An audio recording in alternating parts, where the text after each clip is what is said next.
Oh, welcome to the When I Have Spare Time podcast. My name is Frank, and I'll be sitting here talking to you for a few minutes. As usual, unfortunately, as usual, I'm wearing a K-pop shirt, so it's a shirt with a Korean woman's face on the front, as usual. Um, anyway, let's see. Today is God, like I think back in 2012. For those of you who know me, which is no one, a long time ago, I was supposedly engaged to this woman. Her name was Christy Osborne. It was fun because it's like it's always, and I'm being serious. It's always a plus to be in a relationship with someone who's an alcoholic and does drugs, because you know it's like having like a real life sex doll, and I'm not kidding. It's a big plus to date a girl that's an alcoholic or a drug addict. But anyway, uh, so as you can imagine, she was poor. I mean, obviously, if you're, I mean, I've put it so I've never met at least, yeah, I've never met a rich alcoholic. Now I know there's plenty of famous people and stuff, but like usually they come from extremely poor backgrounds, and then like they burst onto the scene and start making lots of money for some reason. Like a rock star. Like that guy was already an alcoholic. He just happened to make money off of music, or like an actor, struggling, but they were already an alcoholic. And anyway, that's neither here nor there. But anyway, she was extremely poor. I'm assuming just I'm poor too, whatever. But so you're used to a certain kind of lifestyle when you're that. Everyone's used to a certain lifestyle. So obviously me, my lifestyle hasn't changed in forever. Like most of my money is spent on like, like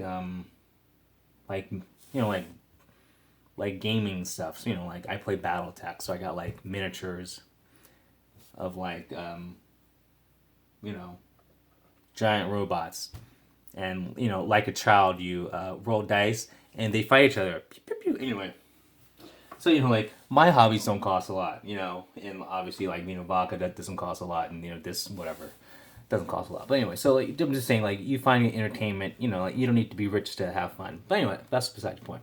So this girl's been poor her whole life. Like even though she is a college graduate, but she decides to work at it like a what's it called, a like in the mall. Oh yeah, the like a kiosk. So like selling jewelry. It's like as far as I know, I don't ask how much money people make, but I'm assuming it's like a minimum wage job. There's Yeah, I know, and there's some stuff you should know about your partner, but I don't care how much you make. I just care like, is there a vagina between your legs? Like seriously, I'm a guy. That's all I care. Are you gonna like, when I want to have sex, are you gonna like just go okay? That's what I want. So I'm happy. I don't care how much you make. I don't care about education, all that bullshit. Anyway, and it was cool because she her I think it was her uncle like gave her a house, so like she didn't have to pay rent, so like we had a place to live, all that shit, so like stuff like that was taken care of, had a house. Hey, granted it's like uncle's house, whatever, it still counts. But out the blue, I'm at work, and she calls me because she would call me while I was at work, because like work is slow, and I work at the front desk, so I could talk on the phone for hours because sometimes a customer wouldn't come in for hours. So anyway, so she calls me up one time. She goes, "Yeah, like I'm breaking up with you." I'm like, "Okay," it was just some random thing. I'm like, so at first I thought it was a joke. She goes, "No, no, it's over," and those aren't the exact words, but anyway, I'm like, okay. So anyway, no explanation why it went from being like oh, can't wait to you know whatever do this marriage thing, to I never want to talk to you, you're horrible. Well, not horrible, she didn't say that. I'm adding that, but she just like, it's over. But by saying it's horrible, it adds to the story, but she didn't say that. Anyway, so like years later, with no explanation, once again I never got an explanation why she broke up with me. Okay, so like I'm not kidding. It was like maybe 15 years later. I think. Yeah. Um, uh, for some reason, like we had to talk. I was like talking on the phone with her randomly. It was like something like she wanted to give me a book or something. I forgot the exact reason. All right, but anyway, she's still an alcoholic. All right, so like she's drunk, blackout mode drunk, I guess, on the phone with me, telling me about some book that I should get. I forgot the whole situation, but anyway, that's beside the point. And so I didn't ask, and she just like randomly was like you know I broke up with you. I'm like I didn't ask anyway. So after 15 years, she finally tells me she's like I want someone that makes enough money to take care of me so I don't have to work. So it was a money issue. So back then, both being poor, she was okay with the whole marriage thing, and then like out the blue, it's over. 15 years later, tells me it's because I don't make enough money, but I actually made more money than her at the time. Um, and I was just like, yeah, I figured it was something stupid like money because women don't like men for their personality; they like men for what they can provide.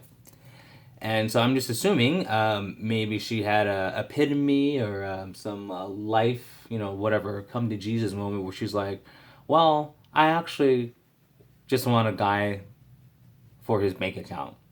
And she just realized, yeah, Frank doesn't have a bank account. So she called it off, which is fine. It was just it'd have been nicer if just like from the beginning she was just like, how much money do you make? Do you make enough money so I don't have to work? And then we could have got that over with and didn't have to waste 2 years of our lives. That would have been a cool thing. But anyway, like that's one of the reasons why I don't even bother talking to women anymore because it's like a woman will just say, hey, cut off an engagement and never talk to you again, and then 15 years later tell you why she broke up with you. Oh, it's because you don't make enough money. And guess what? She is chronically single. The longer, ever since then, like I think the longest relationship she ever has like six months, and she's just chronically you know, dating people and she can't find anyone. So she's like older, obviously older now. I think she's like 47 now, still single. Now she's a post wall woman, doesn't look good at all. So I kind of am actually glad that happened because I only liked her because she was good looking and she's not good looking anymore. So it's cool and like I actually look better than what I was before. But that's just because I'm full of myself. I'm probably not. But anyway. The whole point of this was I think that happened whatever all those years ago, but I think it happened today.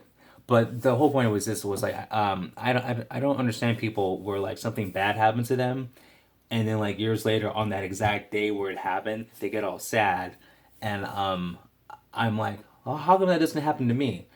Because I just realized, oh, okay, I should probably make a video just because I wanted to bitch about it.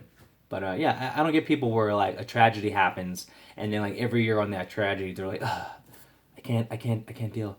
Because like even my mom does that. God, I forgot when my dad died, but like there is one whatever certain period around the year where she's all sad. She's like, this is around the time your dad died. And I'm like, so you're only sad on this day. What's the point of being sad? I don't know. It just makes no sense. So I just don't understand the concept of like being sad on the anniversary of something horrible that happened to you. I just don't get it. Whatever. But that's what happens when you're a psychopath. You just don't really have emotions. Anyway, talk to you later. Peace.